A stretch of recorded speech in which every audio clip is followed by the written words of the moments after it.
나오신 우리 모든 성도님들을 주님의 이름으로 축복합니다. 오늘도 말씀을 통해서 살아계신 주님 만나고 주의 음성 듣고 은혜 받는 복된 시간 되기를 간절히 소망합니다. 특별한 선택의 남다른 삶이라는 제목으로 하나님의 말씀을 함께 나누고자 합니다. 우리가 기사를 통해서, 뉴스를 통해서 이런 기사들을 종종 보게 됩니다. 조류 독감이 발생하고 돼지 열병이 발생해서 농가에서 그런 가축들을 살처분하는 이런 기사들을 본 적이 있을 것입니다. 조류 독감 때문에 많은 조류들을 땅에 묻기도 하고, 돼지 열병을 걸리면 돼지 열병에 걸린 돼지들은 치사율이 100%이기 때문에 걸리면 무조건 죽는 게 돼지 열병이라 합니다. 그래서 이런 바이러스가 발생되게 되면 그 농가 주변의 도로부터 차량을 소독을 실시하고 농가에 들어갈 때도 2중 3중으로 소독을 하면서 방역을 하게 됩니다. 만약에 한 농가에서 이런 조류 독감이나 돼지 열병이 발생하게 되면 그 바이러스를 차단하기 위해서 그 농가에 있는 모든 가축들을 다 죽이게 됩니다. 그리고 그 반경에 500m, 1km에 있는 다른 농가들까지 심지어 그렇게까지 또 살처분하는 경우도 있다라고 합니다. 바이러스를 차단하기 위해서 그런 병에 걸린 가축들만 격리하고 그렇게 처분하면 될 것 같은데, 그렇게 하지 않고 그 농가에 만약에 그런 바이러스들이 발생한다면 다른 가축들도 같이 다 살처분하게 되는 것을 우리 기사를 통해서 보게 됩니다. 그래서 한 농가는 돼지를 2,000마리 넘게 살처분하기도 하고, 또 우리나라 작년에도 조류독감 때문에 이런 닭이나 오리 이런 가금류를 살처분한 게 약 600만 마리, 600마리 아니고 600만 마리, 엄청나게 많은 그런 가축들을 죽이게 되는, 멀쩡한데 쟤네들 살리고 아픈 애들만 하면 안 될까, 그런 생각이 드는데 그렇게 하지 않는다는 것이죠. 그렇게 피해가 발생하기 전에 사전에 다 차단을 하고 그렇게 방역을 하게 되는 것입니다. 우리가 코로나 시절을 지냈을 때도 마찬가지입니다. 혹시라도 확진자가 있었거나 확진자와 접촉하게 됐다는 그 이유만으로 몇 주간 나는 멀쩡한데, 난 건강한데도 1주, 2주씩 한 달씩 그렇게 격리를 했었던 때가 있었습니다.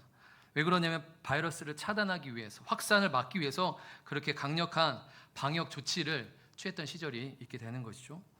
오늘 본문에 보면 이스라엘 백성들은 그 가나안 땅에 이제 들어가기 이제 직전입니다. 가나안 땅에 들어가서 이제 하나님의 백성으로서 어떻게 살아야 할지에 대해서 오늘 본문을 그 말씀을 하고 있습니다. 하나님께서 이스라엘 백성들을 하나님의 백성으로 택하셨죠. 그러면 이스라엘 백성들은 하나님의 택함 받은 백성들이 되는 것입니다. 그 하나님의 택함을 받은 이 백성들이 이방 민족 가운데 이 가나안 땅에 가서 바로 남다른 삶을, 하나님의 선택을 받은 자로서 구별된 삶, 남다른 삶을 살아야 할 것을 말씀을 하고 있는 것입니다. 너희들 이제 곧 있으면 가나안 땅에 들어갈 것인데 그 땅에 가서 하나님의 택함 받은 나의 백성으로서 구별되고 남다른 삶, 거룩한 삶을 살아야 할 것을 이야기하는 것입니다. 한 마리도 그 하나님께서 이스라엘 백성들에게 강력한 영적 방역 조치를 하고 계시는 것과 다름이 없는 것입니다. 왜 그러냐면 가나안 땅에 들어가게 되면요 7 족속이 기다리고 있다고 오늘 성경에 말하고 있습니다. 그런데 그 7 족속은 어떤 족속이냐면 규모도 크고 숫자도 많고 그리고 힘이 센 7 족속이 기다리고 있다라고 하나님을 말씀을 하고 있습니다.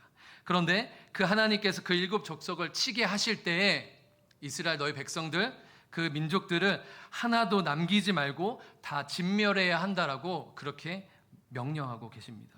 그렇게 가나안의 7 족속을 하나도 남기지 말고 진멸하라고 말씀하신과 동시에 또 다른 세부적인 영적 방역 조치를 말하는데, 또 어떤 걸 말씀하시냐면 2절에 보시면 이렇게 되어 있잖아요. 그 7 족속들을 다 진멸하라 라고 말씀하시면서 세부적인 또 영적 방역 조치가 뭐냐면 그들과 어떤 언약도 하지 말고 그들을 불쌍히 여기지 말고, 3절에 보니까 그들과 뭐도 하지 말래요? 3절에 혼인도 하지 말라라고 그렇게 말씀하고 있습니다. 이스라엘 백성들 가나안 땅에 들어가서 그 가나안 족속도 아무것도 한 것도 없는데 그들을 다 진멸시키고 그들과 언약도 맺지 말고 그들을 불쌍히 여기지 말며 혼인도 하지 말라고 엄청난 강력한 조치들을 하고 계심을 알 수가 있어요.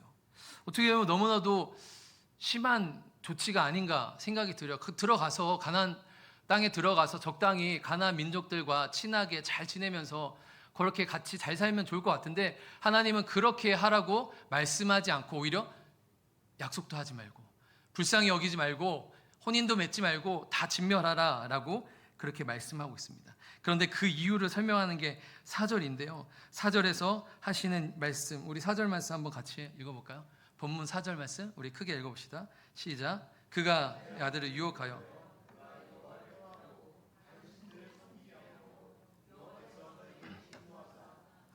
너희를 변하실 것입니다. 아멘. 가나안 7족속을 다 진멸하라 하는 이유는 뭐냐면 이스라엘 백성들을 유혹하기 때문에, 그리고 하나님을 잊고 하나님을 떠나 다른 신을 섬기게 하기 때문에 그들을 다 진멸하라 라고 그렇게 말씀을 하고 있습니다.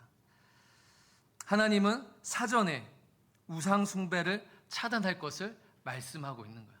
너희들 그곳 가서 그 가나안 이방 민족과 함께 하지 말고 그들이 섬기는 신 따라 섬기지 말고 우상 숭배하지 말라라고 하면서 그들을 다 진멸하고 그들을 불쌍히 여기지 말고 혼인도 하지 말라라고 그렇게 말씀하고 있는 것입니다. 성경에 보면요, 하나님께서는 반복해서 하나님을 잊지 말라, 나를 잊지 말라라고 그렇게 이야기를 하십니다. 너희가 애굽 땅에 종 되었을 때 너희들 구출해서 구원한 하나님이 바로 나다 하면서 나를 잊지 말라라고 그렇게 말씀하십니다. 그렇게 나를 잊지 말라고 말씀하시면서 하나님 외에는 다른 신을 섬기지 말라라고 그렇게 하나님은 계속해서 말씀하고 있음을 알 수가 있습니다. 여러분도 잘 알고 있는 10계명의 1, 2계명이 무엇입니까? 우상 숭배하지 말라는 내용이 1계명과 2계명에 기록되어 있습니다. 나 외에 다른 신들을 내게 두지 말라, 2계명으로 새긴 우상들을 만들어 절하지 말라. 그렇게 하나님은 우상 숭배를 철저하게 금지하고 계심을 알 수가 있어요. 신명기 6장에도 보면 그 말씀이 또 기록되어 있어요. 우리 신명기 6장 화면에 있을 텐데요. 우리 신명기 6장 12절 말씀 우리 같이 한번 읽어봤으면 좋겠습니다. 6장 12절 읽읍시다. 시작. 너희는 조심하여 너를 애굽 땅 종 되었던 집에서 인도해내신 여호와를 잊지 말고. 말하죠. 애굽 땅 종 되었던 너희들을 인도해낸 내 하나님 여호와 나를 잊지 말라라고 하나님은 말씀하십니다. 14절에도 또 말씀하는데요. 같이 한번 읽어봅시다. 시작. 너희는 다른 신들 곧 내 사면에 있는 백성들의 신들을 따르지 말라. 다른 신들 우상을 섬기지 말라라고 그렇게 말씀하십니다. 신명기 8장 19절에도 말씀하신데 같이 읽어봅시다. 시작. 내가 만일 내 하나님 여호와를 잊어버리고 그들을 섬기며 그들에게 절하며 내가 너희에게 증거하노니 내가 반드시 멸망할 것이다. 하나님은 이렇게 계속해서 이스라엘 백성들, 애굽에서 종살이했던 그 노예였던 이스라엘 백성들을 구원하신 후에, 구출하신 후에 계속해서 이스라엘 백성들에게 나 외에, 하나님 외에 다른 신들을 섬기지 말라라고 그렇게 누차 말씀하고 계십니다. 하나님은 왜 이렇게 우상 숭배하지 말라라고 이렇게 누차 이야기를 하고 계시는 것일까요? 첫 번째는요, 그 우상 숭배를 하지 말라고 하신 이유, 첫 번째 하나님과 우리 사이 관계 때문이에요. 관계 안 나오나요? 첫 번째, 짜잔, 안 나오네요. 첫 번째, 하나님과 우리 사이 관계 때문이라는 것입니다. 따라해 봅시다. 하나님과 우리 사이 관계 때문이다. 네, 나왔습니다. 출애굽기 20장에 보면요, 유명한 말씀, 신명기에 출애굽기 20장에 10계명이 기록되어 있습니다. 출애굽기 20장의 10계명에 보면요, 하나님과 이스라엘 백성의 관계를 잘 보여주고 있는데 그 관계가 뭐냐면 바로 너와 나라는, 우리라는 관계를 잘 보여주고 계세요. 여러분 성경 가지고 계시면 성경으로 한번 출애굽기 20장 한번 찾아봤으면 좋겠습니다.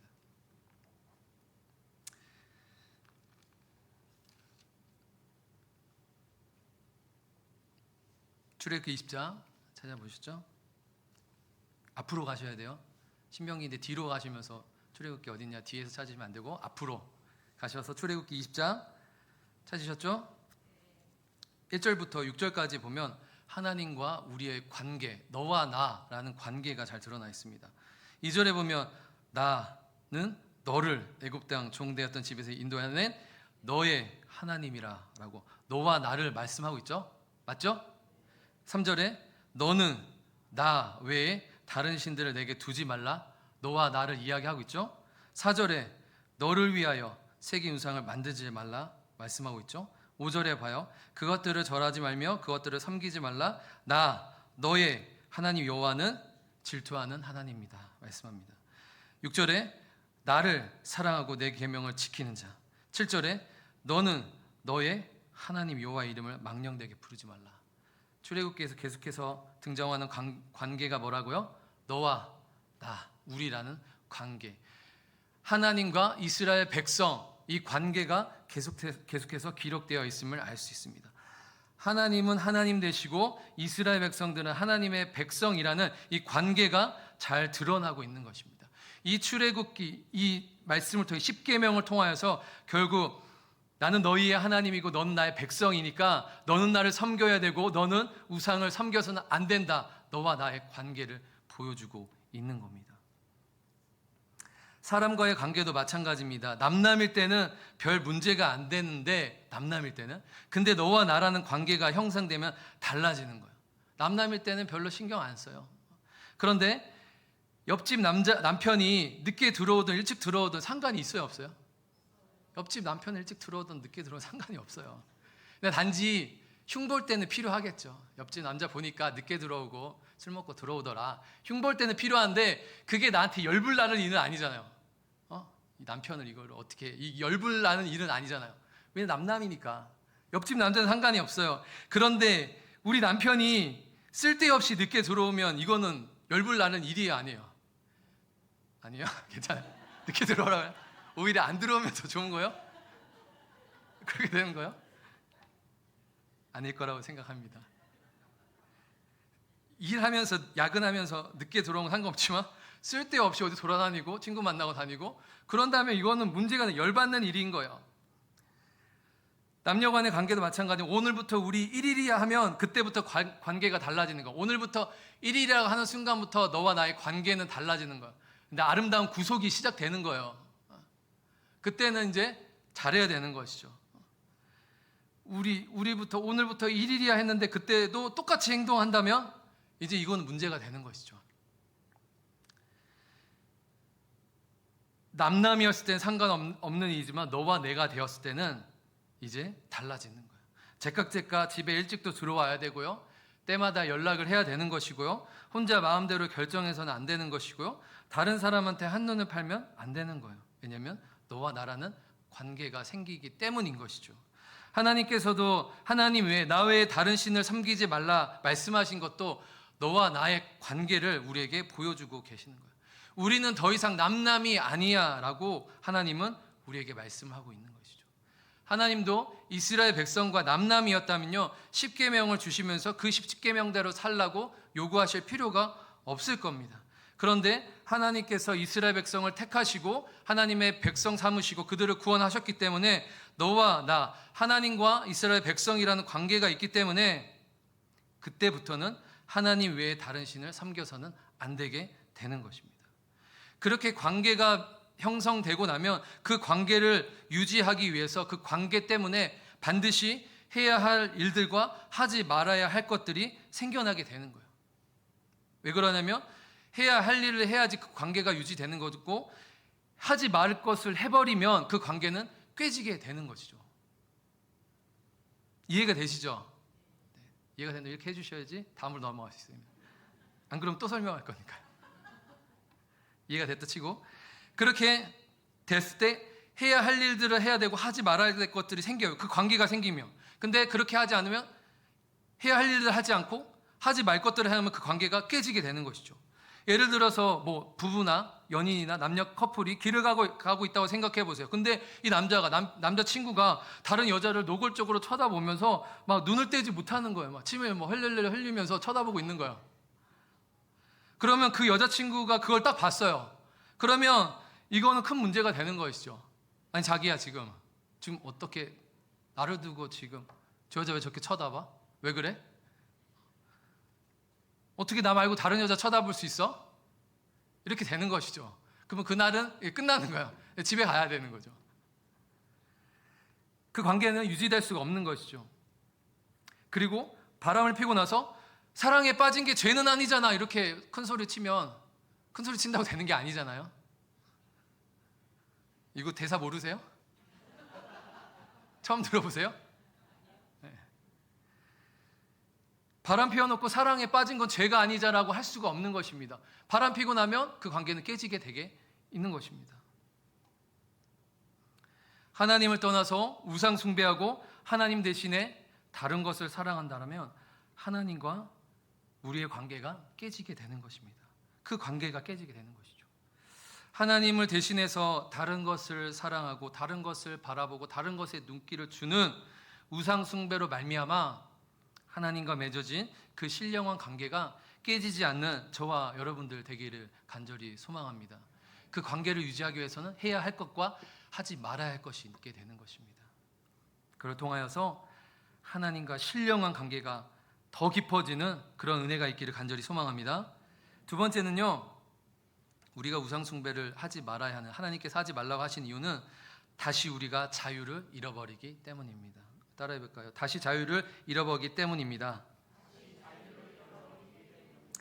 우상 숭배하지 말라는 이유는 그 자유, 하나님이 주신, 우리에게 주신 그 자유가 다시 깨지기 때문이죠.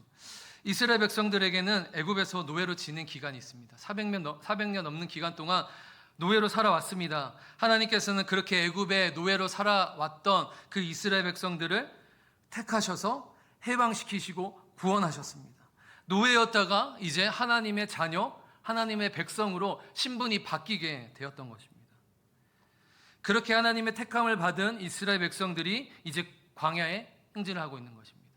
가나안 땅을 향해서 걸어가고 있는 것이죠.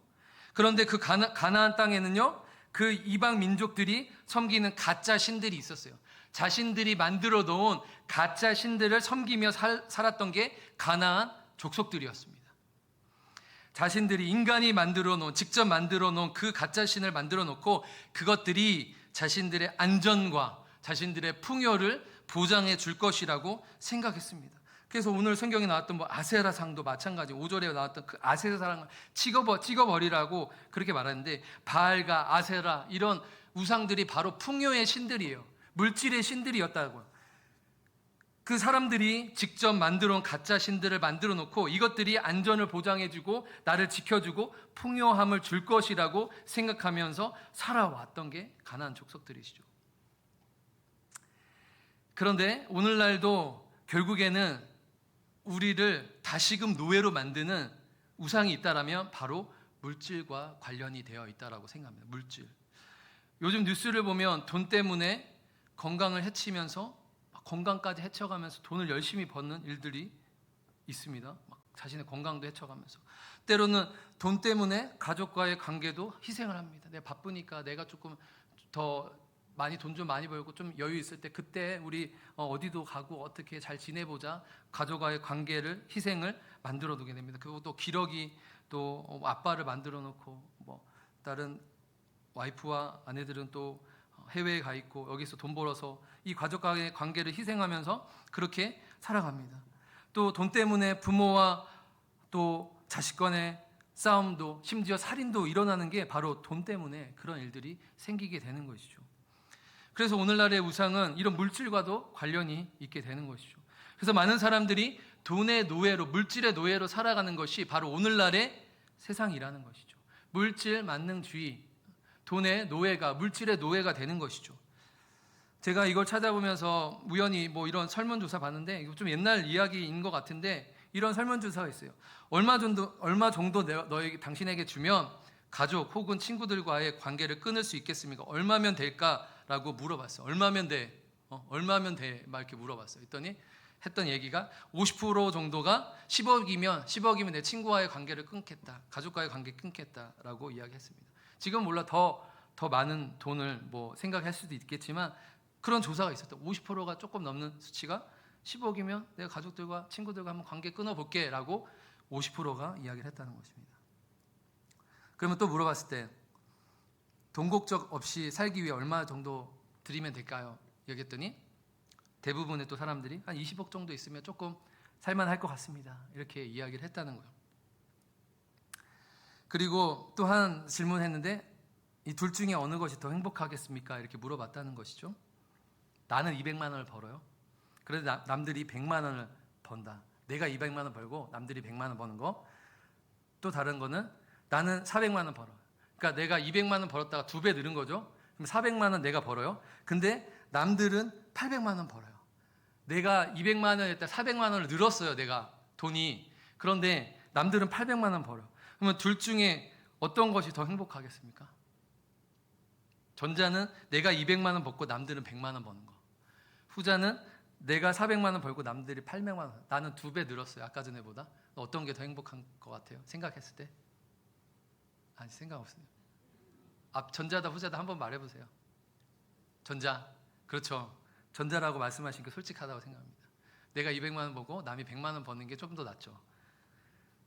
내가 아무리 2배가 늘어서 400만 원 벌어도 남들이 800만 원 벌면 배가 아파서 못 사는 겁니다. 그게 당연한 거죠. 그 중고등학생들에게 자신의 뇌를 이렇게 뇌의 그림을 주고 뇌의 그림에 너희의 뇌에 가장 많이 차지하는 거 무엇인지 그려보라고 이렇게 이야기를 했어요. 그런데 그 뇌의 80% 정도를 가장 많은 부분들을 뭘로 차지했냐면 돈이라고 이렇게 썼어요. 그리고 나머지 조금 있는 부분에 공부, 아주 조금 이렇게 점처럼 있는 게 공부였다. 공부. 그리고 다른 이런데 뭐 여자친구 뭐 이렇게 해가지고 돈 아니면 여자친구. 공부는 아주 점처럼. 우리 중고등 학생 아이들도 돈이 가장 중요하다라고 생각하는 시대가 바로 오늘날의 시대라는 것입니다. 물론 돈이 물질이 나쁜 것이 아니죠. 하나님께서 물질의 주인이시니까요. 전혀 나쁜 것이 아닙니다. 그런데 물질의 우선순위를 두고 물질의 노예가 된다라면 그것이 바로 문제가 된다는 것이죠. 물질뿐일까요? 우리 입시생들은 대학의 입시 아니면 무슨 어떤 그런 취직의 입시 그리고 뭐 어떤 직장에 다니신 분들은 또 직장의 승진 또 심지어 자녀들도 얼마든지 우리의 우상이 될 수 있다라고 생각합니다. 즉 하나님이 뒷전이 되고 하나님보다 더 앞서는 것이 있다라면 그것들에 우리가 노예가 된다라면 그게 바로 우상이고 그게 바로 문제가 된다는 것이죠. 하나님이 뒤로 밀리고 세상의 것에 다시 노예가 된다라면 물질의 노예가 되고 성공의 노예가 되고 직장의 노예가 되고 승진의 노예가 되고 자녀에게 다시 노예가 된다는 게 바로 문제라는 것입니다. 좋은 대학, 좋은 직장 가서 열심히 일하는 게 문제라는 것이 아니라 그것들의 노예가 되는 그 순간부터 문제가 된다는 것이죠. 오히려 하나님께서 우리에게 그것들을 맡겨주시면서 그것들을 우리에게 청지기로 우리에게 맡겨주시면서 그것들을 다스리라고 우리에게 말씀했는데 다스리는 것이 아니라 오히려 다스림을 당하는 노예가 될 때 문제가 된다는 것입니다. 그래서 하나님께서 주신 그 자유, 그 물질에서 그 어두움에서 우리가 자유를 얻게 됐는데 다시금 물질의 노예가 되고 세상의 노예가 되고 다시 어두움의 노예가 되기 때문에 하나님은 우리에게 우상 숭배, 하나님 외에 다른 신을 섬기지 말라라고 우리에게 말씀하고 있다라는 것입니다. 우선순위가 흔들리지 않기를 간절히 소망합니다. 우선순위는 분명히 하는 저와 여러분들 되었으면 좋겠습니다. 그래서 그 우선순위를 분명히 제대로 함으로 말미암아 다시 노예가 되는 일이 없었으면 좋겠습니다. 하나님께서는요 우리가 집착하고 얽매여 있던 것으로부터 해방시켜 주셨어요. 우리에게 참된 자유를 주셨습니다. 그런데 참된 자유를 주셨는데 다시금 옛날로 돌아가서는 안 된다는 것이죠. 우리가 하나님의 자녀 되었는데 다시 세상을 따는 노예가 되지 않기를 간절히 소망합니다. 그 하나님이 주신 그 자유를 하나님이 주신 은혜를 누리며 살아가는 저와 여러분들 되기를 간절히 소망합니다. 하나님께서 그것들을 우리에게 맡겨주셨습니다. 그것들을 다스리라고. 그것들을 우리는 믿음으로 다스려야 될 사명이 있습니다. 세상의 것들, 그 물질을, 우리의 성공을, 우리의 직장을, 우리 자녀들을 하나님께 맡겨드림으로 믿음으로 다스리며 살아가는 우리가 되었으면 좋겠습니다. 우리는 더 이상 노예가 되어서는 안 됩니다. 다시금 노예가 되어서는 안 됩니다. 그런 은혜의 길을 간절히 소망합니다. 마지막 세 번째는요, 하나님이 우리를 사랑하시기 때문입니다. 따라해볼까요? 하나님이 우리를 사랑하시기 때문입니다. 하나님께서 우상 숭배하지 말라고 말씀하실 때마다 등장했던 단어가 있습니다. 신명기, 출애굽기에 보면요, 하나님께서 항상 우상 숭배하지 말고 나 외에 다른 신을 섬기지 말라라고 말씀하실 때마다 등장하는 단어가 있는데 질투하는 하나님을 말씀합니다. 우리 신명기 5장 9절 말씀 한번 같이 읽어봤으면 좋겠는데요. 읽어봅시다. 시작. 그것들에게 절하지 말며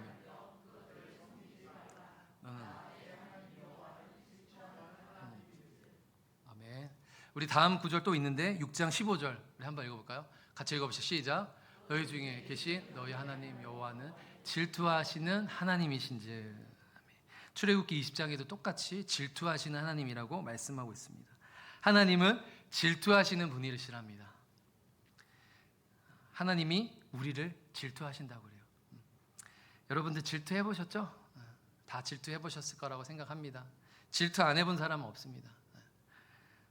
언제 우리가 질투합니까? 내가 누군가를 좋아하는데 내가 좋아하는 그 사람이 나를 좋아하지 않을 때, 그런데 나를 바라보지 않고 다른 사람을 바라볼 때, 나 외에 다른 사람을 사랑할 때, 그때 우리는 질투하게 됩니다. 다 예전에 질투해 보셨죠? 지금도 하시죠? 아니요? 내가 누군가를 좋아하는데 그 사람이 나를 좋아하지 않고 다른 사람을 좋아할 때, 그때 바로 우리는 질투를 하게 됩니다. 질투하면 항상 떠오르는 사건이 하나 있는데, 제가 학창 시절이었어요. 고등학교 2학년 때였거든요. 여름 수련회를 갔어요. 여름 수련회 갔었는데, 그때 우리 교회에서 자체적으로 여름 수련을 갔는데, 저희 교회는 작은 교회였어요. 뭐 중고등부 다 합쳐봤자 10명이 안 되는 작은 교회였는데, 우리가 이제 수련회를 가서 어떤 기도원과 같은 그런 수양관 같은 데서 우리가 수련을 하는데, 그 자리에 전혀 한 번도 만나보지 못한 자매님들을 만났습니다. 제가. 그 자매님들은 어디서부터 왔냐면, 우리 교회에 교사로 계셨던 선생님들, 청년부 선생님인데, 그 청년부 선생님의 사촌 동생들이었습니다. 사촌 동생들이었는데, 그 친구들은 미국 LA에서 온, 아마 그때 저보다 어렸으니까 중학교 3학년, 중학교 1학년 이런 소녀들이었습니다.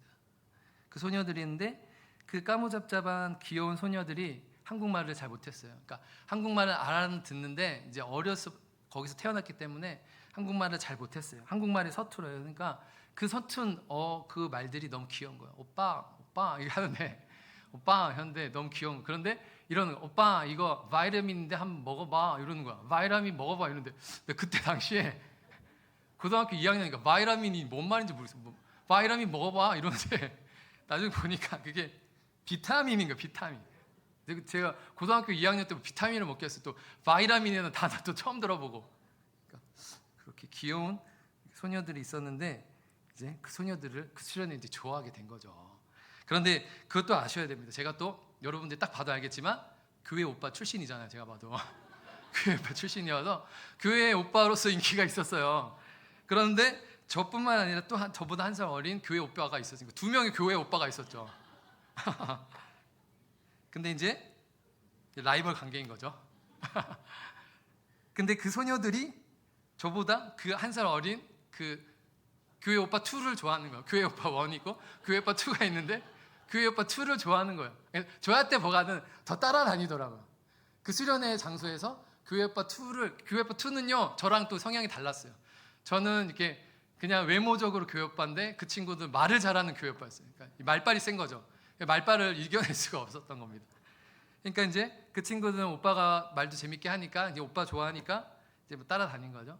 그런데 이제 수련회 이제 둘째 날 밤인데, 이제 마지막 밤이죠. 근데 얘네들이 그 교회 오빠 2와 이 자매와 또 어떤 이제 몇 명의 무리들이 이 잠자는 시간인데 벌써 12시가 넘었는데 안 들어오는 거예요. 그래서 봤더니, 제가 그래서 숙소에서 이렇게 찾아봤더니 저기 앞에 그 이렇게 테라스가 있었어요. 이렇게 테이블이 있었어요. 우리 뭐 그런 뭐라 그럴까요? 편의점 같은 데, 편의점 바깥에 보면 이렇게 테라스에 이렇게 동그란 테이블 놓잖아요. 거기 앉아가지고 그 교회 오빠 2와 그 미국에서 온 그 자매 아이들과 너무 재밌게 거기서 떠들고 있는 거예요. 그런데 막 잠을 자려고 하는데 막 갑자기 막 잠이 안 나요.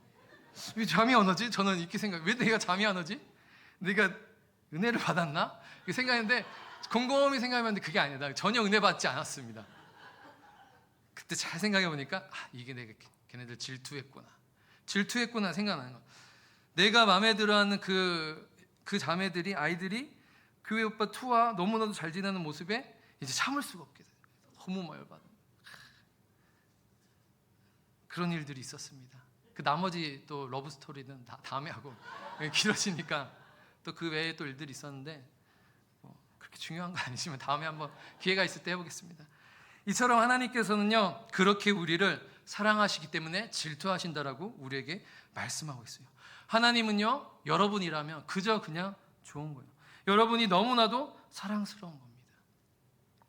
하나님께서 여러분들을 그렇게까지 사랑하기 때문에 질투하시고, 또한 나 외에 다른 신들을, 우상을 섬기지 말라라고 우리에게 말씀하고 있는 것입니다. 그러면서 나는, 내 이름은 질투야, 질투의 하나님이야 라고 우리에게 말씀하고 계시는 것입니다. 하나님은요, 그렇게 우리를 사랑해서 질투하실 뿐만 아니라요, 사랑해서 우리를 택하셨다라고, 하나님의 자녀 삼으셨다라고까지 말씀을 하고 있는데요, 오늘 본문에 보면요, 이렇게 말씀하고 있습니다. 7절에 보면요, 이렇게 말씀하죠. 7절에 여호와께서 너희를 기뻐하시고 너희를 택하신 이유를 말해요. 택하시고 하나님 백성 삼으신 이유는 너희가 다른 민족보다 수요가 많기 때문이 아니니라. 너희가 오히려 모든 민족 중에 가장 적으니라. 그러면서 하시는 말씀, 8절 말씀, 여호와께서 다만 너희를 뭐 하신대요? 사랑하심으로 말미암아 너희를 택하셨다라고 말씀하고 있습니다. 하나님께서 너희를, 우리를 사랑하셔서 택하시고 하나님의 자녀 삼으셨다라고 우리에게 말씀하고 있습니다. 멋지지 않나요? 너무 멋지지 않나요? 하나님이 우리를 사랑해서 택하셨다. 우리 어떤 뛰어남이나 우리가 뭐 잘나서나 우리가 뭔가 똑똑해서나 우리가 뭔가 내세울 만한 게 있어서 우리를 택하신 게 아니라 하나님은 그저 우리가 작지만, 연약하지만 그럼에도 우리를 사랑하시기 때문에 택하셨다. 너무 멋있는 것 같아요. 여러분들이 그런 사랑을 받으신 줄 믿습니다. 그래서 우리가 찬송하잖아. 예수 사랑하심은 성경에서 배웠네. 우리들은 약하나 예수 권세 많도다. 날 사랑하시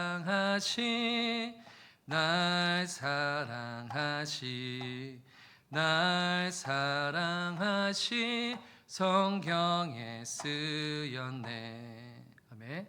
하나님께서 여러분들을 사랑하고 계신다라고 우리에게 말씀하고 계십니다.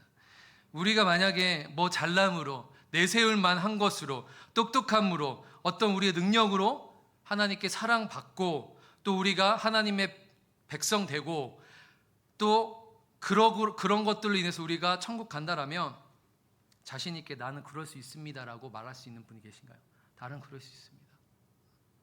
어떤 잘남이나 내 능력이나 내 뛰어남으로 하나님께 사랑받을 수 있습니다. 나는 그것으로 인해 천국 갈 수 있습니다라고 말할 수 있는 분은 없을 거라고 생각합니다. 그저 하나님께서는요, 우리의 어떤 것도 보시지 아니하시고 우리니까, 여러분이니까, 나니까 그냥 우리 존재 자체로 그냥 사랑하신다라고 우리에게 말씀하고 있는 것입니다. 여러분들이, 부모님들인 여러분들이, 자녀들이 어떤 특별한 능력이 있어서 사랑하는 거 아니잖아요. 그냥 여러분의 자녀이니까 그 존재 자체로 사랑한다라고 생각합니다. 하나님께서는 여러분들 존재 자체로 사랑하시는 것이죠. 그런데 하나님은 얼마큼 여러분들을 사랑하시는지 아세요? 얼마큼? 하나밖에 없는 독생자 예수 아들 그리스도, 예수 그리스도를 죽이시기까지 우리를 사랑하셨다라고 말씀합니다. 로마서 5장 8절에 이렇게 말씀하는데요, 우리 같이 한번 읽어보겠습니다. 읽어봅시다. 시작. 우리가 아직 죄인 되었을 때 죽으심으로 하나님께서 우리에 대한 자기의 사랑을 확증하셨는데, 하나님께서는 우리를 어떻게 사랑하시냐, 얼만큼 사랑하시냐면 아들 예수 그리스도를 죽이시기까지 우리를 사랑하신다라고 우리에게 말씀하고 있습니다. 그 예수님은 우리를 위해서 죽으실 이유가 없습니다. 근데 우리니까, 여러분이니까, 나니까 하나님이 그저 사랑하셔서 아들, 하나밖에 없는 아들까지 내어주시면서 우리를 사랑하셨다라고 말씀합니다. 요한일서 4장 10절에도 이렇게 말씀하는데요. 사랑은 여기 있으니 우리가 하나님을 사랑한 것이 아니요 하나님이 우리를 사랑하사 우리 죄를 속하기 위하여 화목제물로 그 아들을 보내셨습니다. 이렇게 말씀합니다. 하나님께서는 하나밖에 없는 가장 사랑하는 예수 그리스도, 아들 대신 예수 그리스도를 십자가에 달려 돌아가게 하시기까지 우리를 사랑하신다라고 우리에게 말씀하고 있습니다. 이만큼 우리에게 놀라운 사랑을 베푸셨음을 기억하는 우리가 되기를 간절히 소망합니다. 그렇게 우리가 사랑받은 자라면 우리는 이제 남다른 삶, 특별한 선택을 받은 우리 이제는 남다른 삶을 살아가야 한다는 것이죠. 신명기 6장에 보면 이스라엘아 들으라 라면서 이스라엘, 쉐마 이스라엘, 이스라엘아 들으라 라고 그렇게 말씀하면서 내 하나님 여호와를 사랑하라 라고 신명기 6장에 보면 말씀하고 있습니다. 그러면서 7장이 이어지면서 우상 숭배를 금하고 그것들과 타협하지 말고 그것들을 찍어 불태워 없애버리라고, 그리고 가나안 민족들을 다 진멸해 버리라고 우리에게 말씀하고 있습니다. 왜 그러냐면 하나님이 우리를 사랑하기 때문에, 하나님이 여러분들을 사랑하기 때문에, 먼저 하나님이 우리를 사랑하시고 우리는 하나님의 자녀가 되었기 때문에 우리는 그렇게 남다른 삶을 살아가야 한다는 것입니다. 우상 숭배하지 아니하고 하나님의 말씀을 따라 살아가야 한다라고 우리에게 말씀하고 있는 것이죠. 하나님께서는 우리를 너무나도 귀하고 소중한 존재로 여겨주십니다. 너무나도 사랑스럽게 우리를 바라보시는 것이죠. 그래서 혹여라도 우리가 세상에서 뭔가 잘못된 것에 물들까 봐 가슴 졸이는 부모님의 마음처럼 우리를 바라보고 계시다는 거예요. 얼마나 사랑하신지 모르시는 것이죠.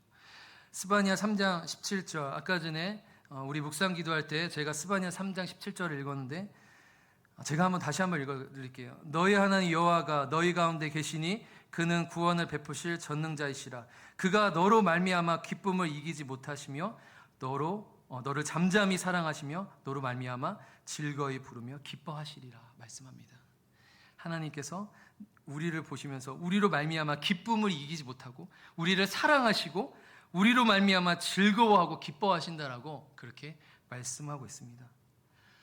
사랑하는 우리 모든 성도 여러분, 하나님께서는요 우리를 그렇게 특별하게 선택하시고 특별하게 우리를 사랑하셨습니다. 우리는 그런 특별한 사랑을 받은 존재들입니다. 그렇게 너무나도 소중한 존재들이라고, 금지옥엽 너무나도 귀한 존재들로 우리를 바라보시는 것이죠. 그렇다면 우리는 그렇게 하나님의 귀하심을 여김받는 우리라면 우리는 남다른 삶, 세상과 구별된 또 다른 삶을 우리는 살아가야 한다는 것입니다. 하나님의 사랑을 받았고 하나님 우리가 사랑한다라면 이 세상 속에서 우상을 깨트리고 찍어 불사르며 그렇게 우상들을 멀리하고 우리는 하나님을 사랑하며 살아가야 한다는 것이죠. 우리는 이 세상 속에서 우상 숭배를 끊어버리고 단절하면서 살아가야 한다는 거예요. 이 세상을 우리가 살아가지만 이 세상에 속하지 않은 자로서 하나님을 사랑하면서 구별된 삶을 우리가 살아가야 한다는 것입니다. 세상 속에 살아가지만 세상에 속하지 않는 자로서 우리는 살아가야 한다는 것이죠. 제가 좋아하는 찬양 중에 하나가 이런 것이 있는데 하늘소망이라는 찬양이 있습니다. 오늘 찬양 많이 하는데요. 나 지금은 비록 땅을 벗하며 살지라도 내 영혼 저 하늘을 디디며 사네, 이런 찬양이 있습니다. 근데 비록 땅을 벗하며 살지만 내 영혼은 저 하늘을 디디며 살아가는 존재라는 것이죠. 그러면서 이렇게 보면 주님 그 나라에 이를 때까지 순례의 걸음 멈추지 않으며 어떤 시련이 와도 나 두렵지 않네. 주와 함께 걷는 이 길에. 할렐루야. 우리가 이 땅에 순례자의 삶을 살며 하나님을 사랑하면서 우리가 이 땅에 살아가야 한다는 것이죠. 하나님의 놀라운 사랑을 받고 특별하게 택함 받은 우리들입니다. 그렇다면 그 주님의 사랑에 우리가 반응해야 되는 거예요. 그 사랑에 반응을 해야 된다고요. 그 말씀을, 우리 주님의 말씀을 따라 살아가야 된다고요. 하나님은 우리를 사랑한다고 하는데 우리가 하나님을 사랑하지 않고 그 사랑에 반응하지 않으면 뭐예요? 짝사랑이 되는 거예요. 짝사랑. 하나님의 일방적인 사랑만 되는 것이죠. 그렇게 돼서는 안 되는 거예요. 예를 들어 보세요. 이런 것들 요즘에 잠깐 생각하게 되는데, 누군가 나를 좋아해줘요. 좋아해 주는 거죠. 좋아해 주는데 나는 그 사람을 좋아할 마음이 없어. 이거 참 이게 참. 그 사람은 나를 좋아하는데 나는 그 사람을 좋아할 마음이 없어. 사귈 마음이 없어. 그런데 매일 연락하고 밥도 먹고 영화도 보고 데이트를 해요. 근데 안 사귄대. 이거를 듣고는 저 청년들과 얘기하는데 이렇게 표현하더라고요. 책임 없는 쾌락. 하나님은 우리를 자꾸 사랑하는데 나 하나님 사랑할 마음이 없어요. 이렇게 해서 안 된다는 거죠. 책임 없는 쾌락. 하나님 얼마든지 짝사랑해서 나는 하나님 사랑할 마음 없습니다. 이렇게 해서는 안 된다는 거예요. 하나님이 우리를 사랑한다고 표현하시고 사랑하시기 때문에 그 사랑받은 우리들, 그러면 어떻게 해요? 우리도 그분을 사랑하는 우리가 되었으면 좋겠습니다. 사랑한다면, 우리가 그분을 사랑한다면 우리는 그분을 위해서 기쁘시게 하는 삶을 살아가게 되는 것이죠. 누가 나를 좋아하고 나도 그 사람을 좋아한다면 어떻게 해요? 그 사람을 위해서 기쁘게 하기 위해서 말과 행동들을 하게 되는 것입니다. 그 사람이 좋아하는 것을 하고 싶어지는 것이죠. 그래서 오늘 성경에도 마찬가지로 말씀합니다. 7장 9절 말씀 한번 우리 신명기 7장 9절 말씀 한번 읽어봤으면 좋겠는데요. 7장 9절 말씀 우리 한번 읽어봅시다. 시작. 그런즉 너는 알라 하나님이시요 신실하신 하나님이시라. 그를 사랑하고 그의 계명을 지키는 자에게는 천대까지 그의 언약을 이행하시며 은혜를 베푸시되. 아멘. 이것을 분명히 알아야 된다는 것입니다. 하나님이 우리를 사랑하고 하나님의 특별한 선택을 받아 하나님의 자녀 되었습니다. 그렇다면 알아야 될 거 무엇이냐면 하나님은 신실하신 하나님인데 그 하나님을 우리가 사랑하고 그의 계명을 우리는 지켜야 하는 삶을 살아가야 한다라고 우리에게 말씀하고 있는 것입니다. 어떤 의무가 아니라 명령이 아니라 우리가 사랑을 받았기 때문에 우리에게 자유를 주시고 우리에게 영원한 생명을 주셨으니까 어떻게 해요? 우리가 그를 사랑하고 그의 계명을 지키는 자가 되어야 한다라고 우리에게 말씀하고 있는 것입니다. 어떤 억압이나 어떤 명령이나 어떤 규칙이 아니라 사랑받은 자로서 사랑하는 사람을 위해서 그 사랑하는 사람이 기뻐하는 일, 좋아하는 일을 하고 싶은 것처럼 우리도 하나님의 사랑을 받았으니까 하나님을 기쁘시게 하고 하나님을 향한 사랑의 표현으로서 하나님 말씀을 따라가고 순종하며 살아가야 된다라고 우리에게 말씀하고 있는 것입니다. 우리가 하나님의 택함을 받았고 하나님의 자녀가 되었고 하나님의 사랑받았기 때문에 그제서야 우리는 계명을 지키며 살아가야 될 존재가 되었다는 것입니다. 이것들은 결코 무거운 우리 짐이 아니라 무거운 계명들이 아니라 바로 사랑의 반응이라는 것이죠. 요한일서 5장 3절에 보면 이렇게 말씀합니다. 함께 같이 읽어보겠습니다. 시작. 하나님을 사랑하는 것은 이것이니 우리가 그의 계명들을 지키는 것이라. 그의 계명들은 무거운 것이 아니로다. 아멘. 연인이 부부가 서로 사랑하듯이 사랑하는 사람을 위해서 기뻐하는 행동과 말을 하듯이 하나님께 사랑받은 우리, 하나님께서 먼저 우리를 사랑하셨잖아요. 사랑받은 우리가 이제는 그 사랑을 주님께 돌려드려야 한다는 것입니다. 그 사랑의 고백을 주님께 드려야 한다는 것입니다. 사랑해서 순종하고 사랑해서 봉사하고 사랑해서 예배하고 사랑해서 전도하고 사랑해서 충성하는 저와 여러분들 되기를 간절히 소망합니다. 하나님의 특별한 선택받은 우린 남다른 삶을 살아가야 됩니다. 하나님의 사랑받은 우리 하나님을 사랑하며 살아가야 되는 것입니다. 그렇게 살아감으로 날마다 승리하며 살아가는 복된 믿음의 삶들 살아가시기를 간절히 소망합니다. 네.